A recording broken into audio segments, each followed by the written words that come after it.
we spoke to this lady on the radio and she said that the only thing we could do is to make sure you stayed in one part of the house.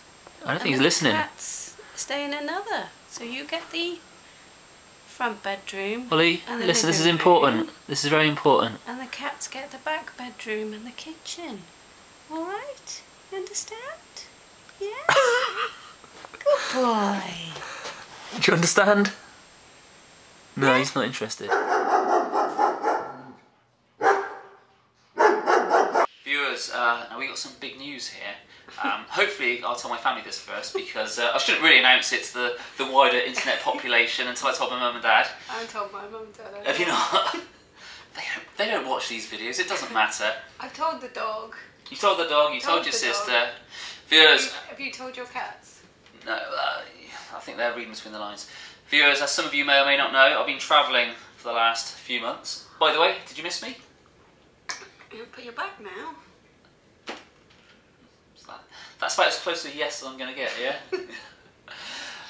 And we're going to take our relationship to the next level. Babs. What? You're going to have your own drawer, aren't you? No, she's not. Right. You're going to start doing this washing. Yeah, right. Babs, some big news. Babs is going to move in. But we have a problem. We have a dilemma. Yeah. She's a dog person. I'm a cat person. I've got 2 cats, Colin and Bubbles. You've got a dog called? Ollie. So what are we going to do? So if Babs moves in, do we get rid of the dog? Do we get rid of the cats? I mean, the only fair thing is we put a bullet to all their heads. No. We have got a problem because, I think as you've said before, your dog's, he's a bit mental. He's a bit of a chaser. Yeah. He's a bit of an RSPCA special. Yeah. He's got his problems.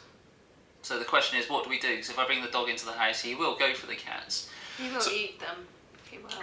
So I'll tell you what, I did the only thing a person can do when they've got a problem. What's that, Steve? Did you go for some professional advice? What did you do, Steve?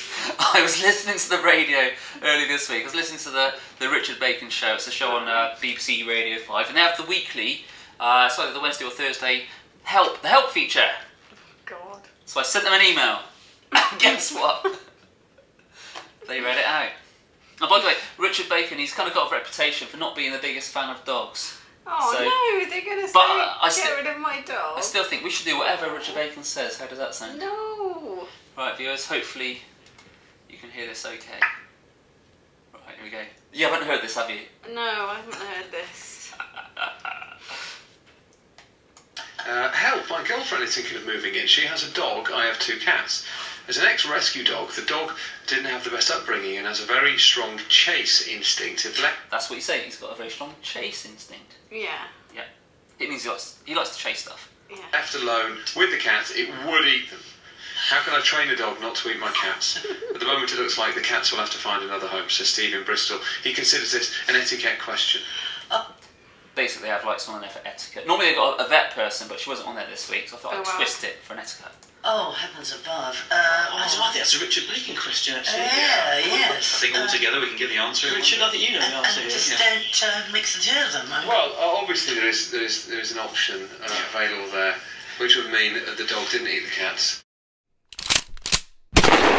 Ooh, so now Richard Bacon's saying there is an option that would mean the dog He's would... going to say something horrible. Oh my Ollie. See now, if I wanted to be controversial, I could call this video, Richard Bacon said to my girlfriend, kill your dog.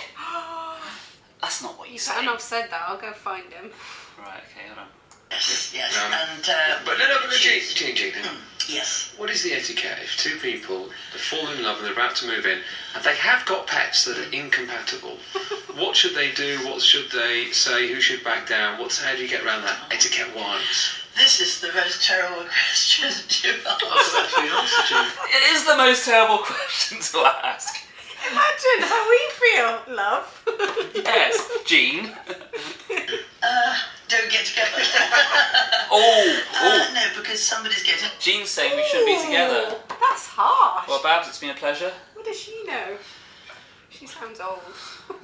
to have to give in and get rid of one of the animals, or you can try and just train them to love each other. Oh, The for dog. God's sake. Oh, Jean, we didn't think about that. Should we No, yeah, we should try and train my untrainable crazy dog. What happened when we did bring your dog over? He tried to eat the We cat. did 20 cats, yeah. No cats the were harmed. cats. Well, it's a risky strategy because whilst training, the dog eats one of the cats. Yes, well then it could be the end of a terrible relationship for the couple. What about having both cats She put just down? said the end of You the can't. Both cats put down? Well, She's just said it could be the end of a terrible relationship. What does she know that I don't know? How does she know it's a terrible relationship? No, it's not a terrible relationship, it's not a terrible relationship. Put both the cat, come on. Do that. I mean, if it depends if the cats are cats that go out or if they stay in the house. They They go go- out. they They go go out, out. yeah. They go out. Yeah. Because you might have to have different areas of the apartment or the house where My cats can't read. I can't say the front room is a cat-only zone. Your dog can't read. Ollie definitely can't read. He would not The cats- respect the zoning of a house. Yeah, thanks, Jean, again. it can be, and the dog isn't in that area. But then it's rather like children fighting, isn't it? How do you... I would just try, if you want your relationship to work, and I would separate the animals and keep the dog in one area and the cats in the other. Okay, Jean, thank you. James in Westbury, good afternoon.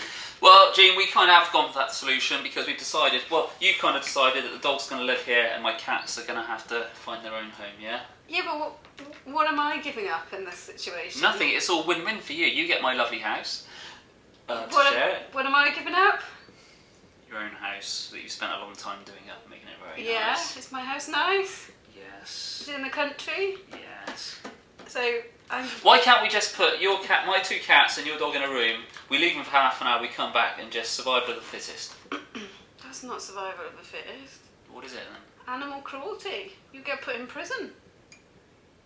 I won't. No. I report you to the RSPCA. Richard, thanks for your advice. I can't put my cats down, we can't get rid of the dog. Jean, I can't. think probably you're right. You Jean, can't zone the house. Like, we Jean- have a red zone for the cats and a blue zone for the dog. I think Jean is right that we are going to have to keep the cats apart, but the cat and the dog apart, but basically the cat's going to have to live somewhere else.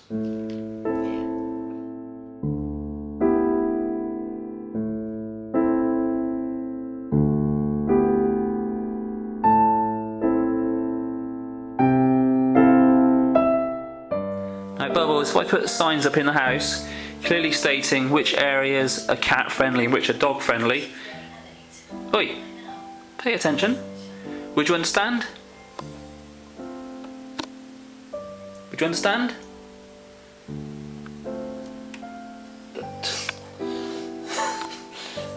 Alright, I'll take that as a yes, maybe.